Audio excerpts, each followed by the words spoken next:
Hello. Okay. Well, let's just get into this. You sound pretty excited to be on the phone. You might be hearing you might be hearing my dog. That's no. In my mind, it's you, Chase. In my mind, that's you. Can you hear him panting in the background? Yeah, that's great. How old is he now? He's about a little over a year. I remember meeting him when you were at the York Fair last year. Yeah. Can you hear me? Can you hear me better now? Oh yeah, I can hear you fine. I thought the panting was funny. That's fine. Yeah. I just took him out and worked him. I try to get as much in as I can while I can. So I remember meeting. What's his name? His name Oop, you cut out there. is Jack. Jack. So we meet Jack last year at the York Fair, and I think you just got him. He might have been maybe 3 weeks, maybe. I think it was pretty brand new. Then I saw a video where I'm assuming you sent him off to some training school so he could learn a few things. And you'd just gotten off the plane or getting ready to get on the bus, and he came running over to you. It was at night, and it was such a cool reunion. Oh yeah, yeah. That was very cool. Yeah, that was I hadn't had him in about 2 months at that point. So yeah, it was pretty. I mean, at that point, you're not even sure if he's going to remember you, and then he runs off and runs right to you. It was pretty awesome. Yeah. So he's going to be on the road with you again, pretty much throughout the summer. Man, sad news. He is heading back to training for 3 more months before duck season. Okay. I've trained him a good bit on my own. I just don't have the time, unfortunately, to train him every day. And honestly, I don't have the knowledge yet. So there'll be a day where I fully train one of my hunting dogs. But right now, Jack, I'm making sure that I don't screw him up. How many hunting dogs do you have? I just have one. Just the one. It's the first dog I've ever had. But Okay. I'll have a few at some point. But I want to go between 3 and 5 years of just me and Jack, just to, first dog ever. I want to give him the time that he deserves, and me. Yeah, for sure. They're fantastic companions. No offense to people who are cat people. I just cats seem like they can't be bothered with you, and dogs are just super excited to be with you.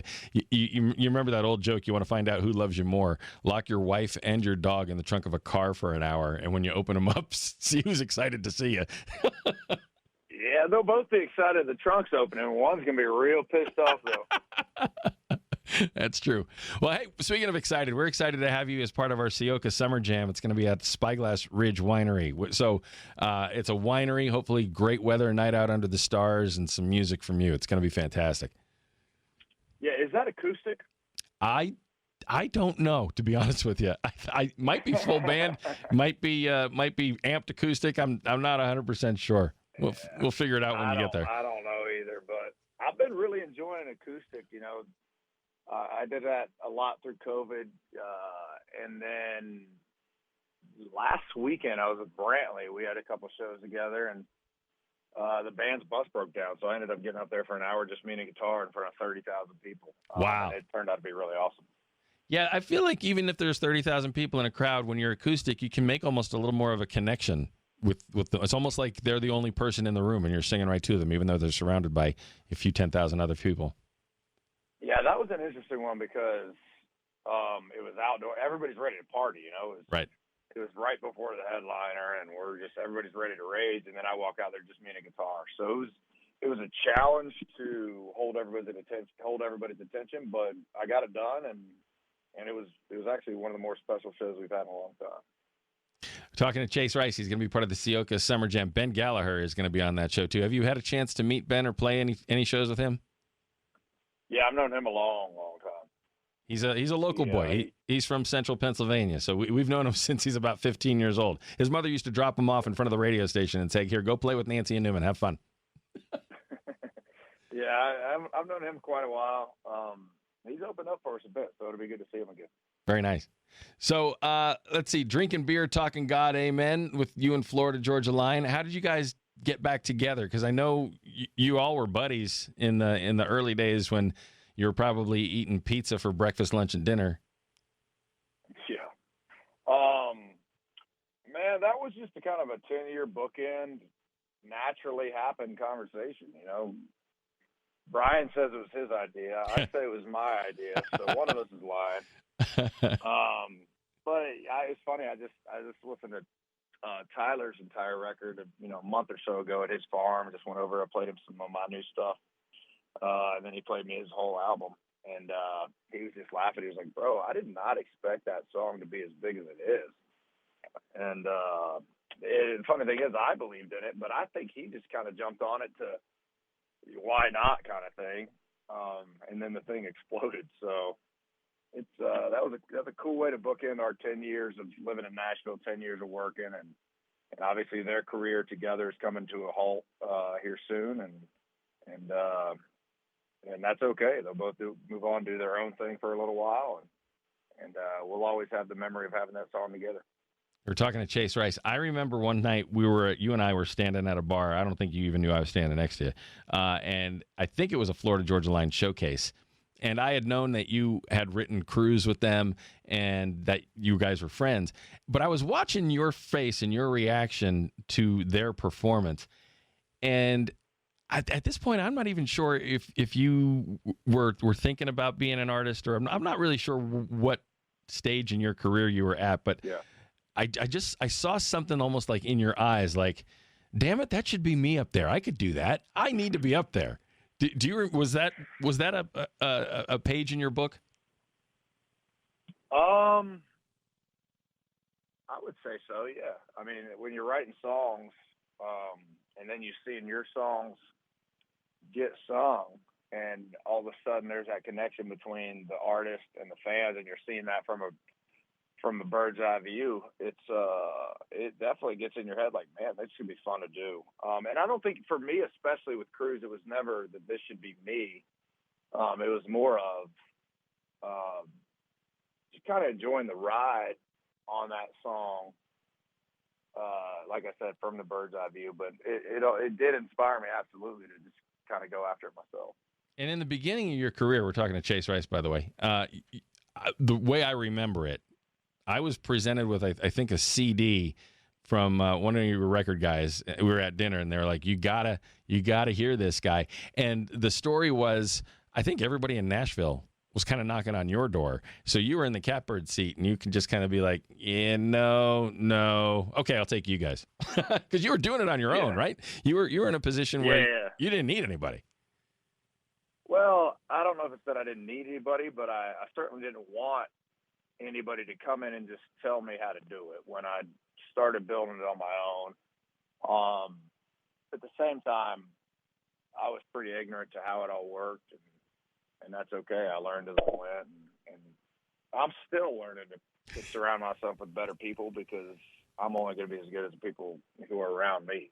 That's a good point. And I've had an awesome time. It's been 10 years putting this team together and putting this career together, and I've had a long, wild ride, a lot of ups and downs, from Ready, Set, Roll all the way to drinking beer, and stuff's been taken out from under me. I've gotten in my own way plenty, and, you just keep on cruising and keep trying to figure it out. And right now I'm in a place where I've finally pieced together an album that's coming out later this year or January of next year that I believe is finally me diving into and being vulnerable and becoming the artist that I always thought I could be. And we'll see how it goes. Talking to Chase Rice, do you find it difficult to open up and put yourself out there and be vulnerable? I do, absolutely. Yeah. It's something I've definitely worked on especially the last few months. I've always been able to do it in songs, but then I go out and choose a hit over something very, very much more real to me, and I'm not doing that anymore. So I don't know how it's going to be received. I don't know if it's going to have too many hits on this album, but it's going to be extremely real to me, and hopefully that'll be real to other people as well. Well, you do have an incredible loyal fan base, including our market president, Nick Mickley. He thought that you were going to be like here in the studio doing this interview with me, and he wanted to sit back in the corner like a fly on the wall. He's super, super excited that you're coming to the Spyglass Ridge Winery and the Ciocca Summer Jam. I feel like artists in general, as as almost like a job requirement. You need to be vulnerable, because to stand up on a stage in front of, mostly they're your fans, but you have to earn the fans first. So to stand up on stage in front of a bunch of strangers and pour your heart and soul out into a song, I mean, I don't see how you're more exposed. The only other way would be to do it naked, I suppose. But at that point right there, I mean, you're pretty exposed to begin with, don't you think? Yeah, absolutely. I think for me, I've always covered that up with alcohol. Same, and that's the truth. Same team. I'll get up there. I mean, you get up on stage and you're comfortable when you're drunk, but then you never even imagine doing it sober. And I will not. I've got to the point now I'm not drinking at all before shows. Oh wow! But I think that allows me to actually drop that guard, and it's going to be huge, especially with these new songs coming out this year.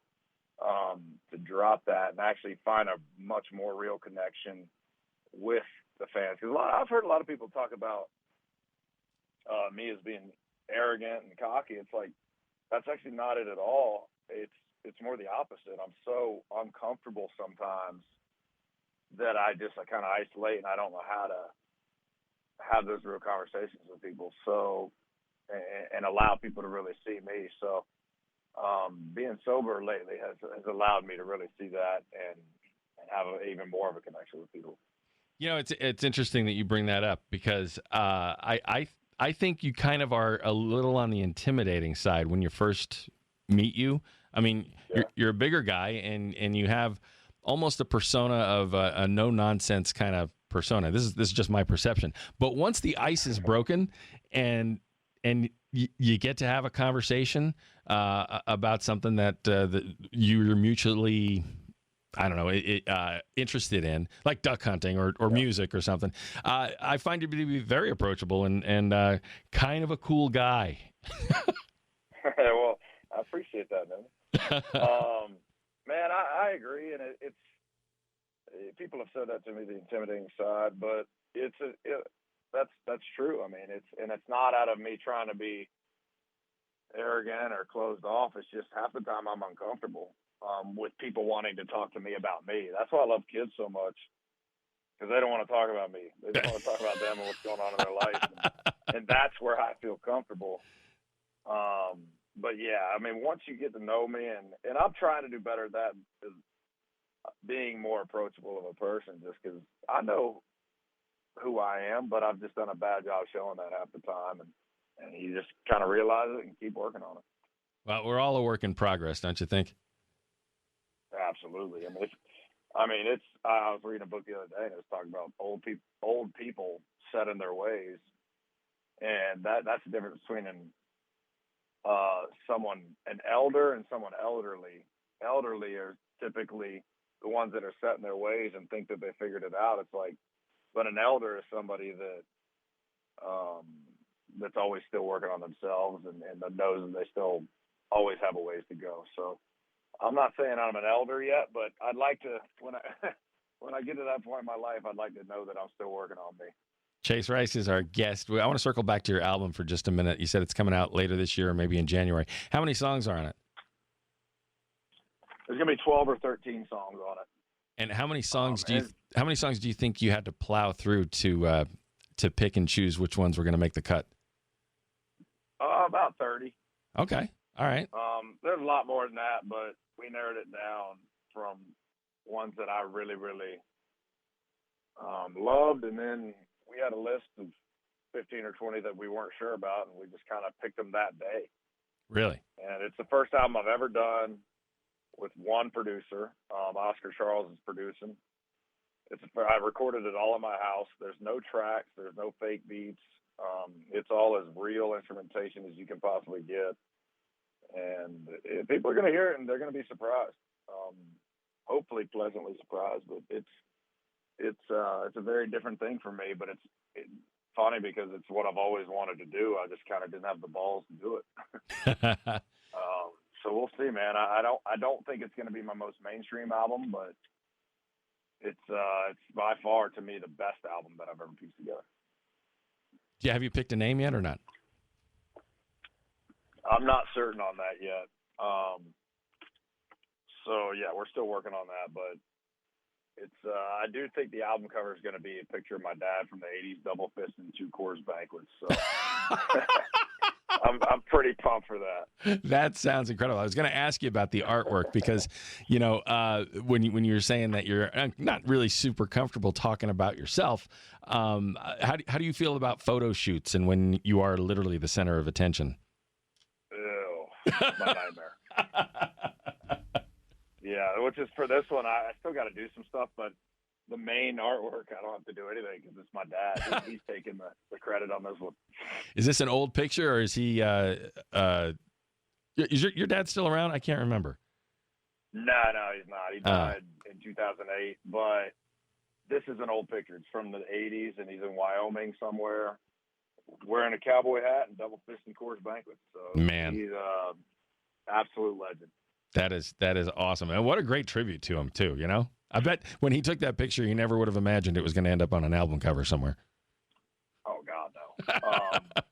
He was a guy though that never wanted to be the center of attention. He's about to get it, but he never wanted to be the center of attention. He always put himself last, and he was the best dad I could have ever asked for. Well, I wish the album is as super successful as you hope it's going to be, because there's a couple of things. When we all go to meet our maker, we got to answer to him. But now you're going to have to answer to your dad. Oh, man. He's going to be like, what the hell did you do, Chase? I do know one thing. He would be proud of this album. I think he'd be overall proud of my entire career. But he would listen to stuff and not that he ever got to hear anything, but I'm sure he'd be proud of some of the stuff I've done, but he would listen to this album and really, really smile at some of the topics that I cover. Man, I'm looking forward to it. I really want to hear this thing. And like I said, your fan base is going to eat it up no matter what, because you have a very loyal fan base. And whether or not it hits the commercial success that everybody dreams of, that's not going to matter. The people who are your people are probably going to really love it just as much as you do. Yeah, and my goal is to give back to the fans that have been there from the beginning.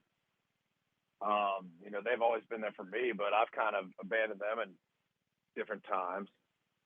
But now I'm not doing that. So give back to them and then go hopefully find a whole nother group of people that are able to enjoy, who I am for the first time. Chase Rice, our guest. Are you pretty busy this summer? Fairs, festivals, concerts, or you kind of taking it easy? Yeah, we're out. We're doing our first 3 shows in a row of the summer. We haven't done 3 in a row since we were with Kane earlier this year, and we're with FGL tonight, so it'll be good to see some old buddies. And then October, we're going to be with Aldine. Nice.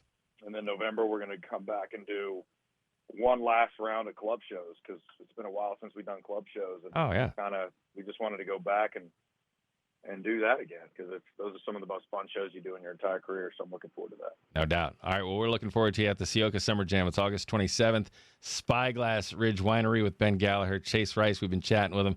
Buddy, good luck with Jack, the dog. And it's almost like maybe when he's in school, you should take some night classes. Man, he's still panting like crazy right now from the workout I just put him through, but he's going to be calmed down here a little bit. But I've only got a couple more days with him here, so I'm going to spend as much time with him here as I can. Yes, sir. Well, go do that. And thank you so much for taking the time with us. Hope to see you at the end of August. Yeah, good to talk to you, Newman. All right. Chase Rice, thanks, man. Have a good day.